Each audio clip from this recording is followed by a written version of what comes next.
The whole system began to collapse on October 29, 1929. When stock prices declined, brokers began to call in their loans. When the investors couldn't pay because they didn't have the money, the stockbrokers were forced to sell the stocks. Stocks dumped on the market drove prices further down.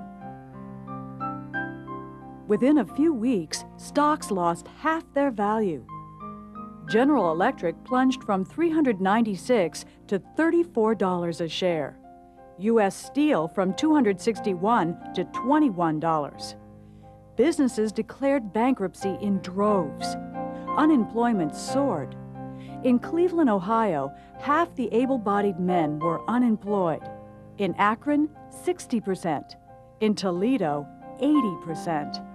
Across America, millions of jobless men, or hobos, took to the roads. As incomes plunged, families were evicted from their homes. They shivered in tents and cooked over wood fires.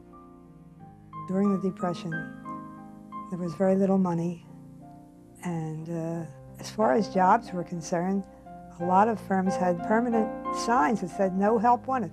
I remember riding on the trolley car. There was this big long line of men that must have been 3 blocks long, waiting for food.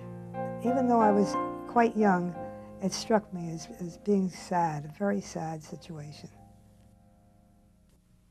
Dear Mr. Hoover, could we not have employment and food to eat?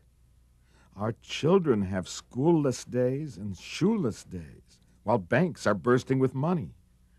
Why are we reduced to poverty and starving and anxiety? Why not end the depression? Have you not a heart? I am an ignorant man, and you are supposed to have great brains. Americans had every reason to believe that the new president, Herbert Hoover, could pull them out of the Depression. During World War I, Hoover headed the U.S. Food Administration, supervising the relief effort for war-torn Europe. And as Coolidge's Secretary of Commerce, he helped American businesses expand overseas. When the Great Depression struck, Hoover tried the traditional remedies for ending recessions. He won a promise from business leaders to keep wages steady. He organized committees of volunteers to collect charity and encouraged local governments to provide more relief for the poor. Hoover was a very, very activist president for that time. He didn't help end the Depression to any extent, but he was trying. The main problem is twofold. One is that nobody knows how to cure the Depression. People are stumbling around trying to figure out how to get the economy to work. And two, Hoover himself, in terms of public opinion, in terms of his use of the media, was an absolute disaster. Despite Hoover's cheerleading, the Depression worsened.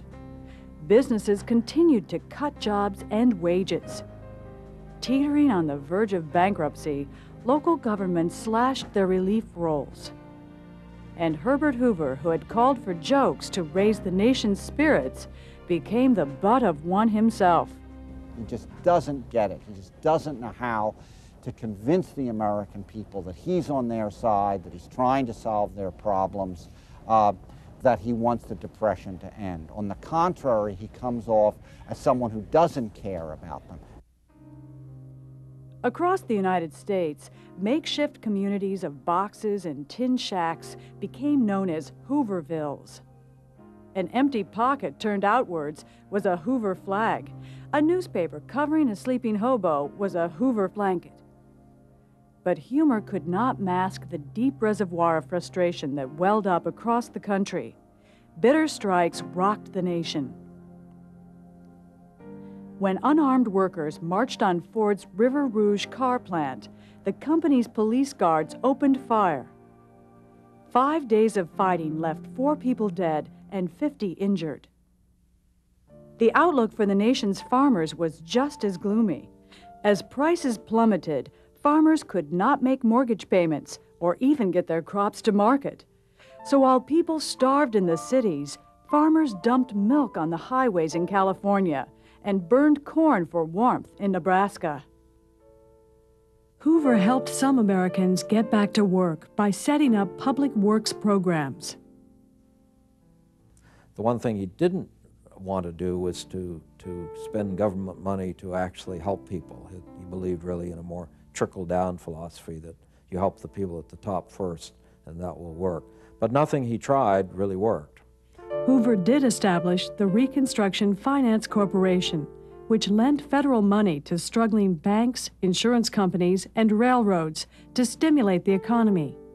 He also set up public works programs to provide jobs for American workers. Still, his efforts had little effect.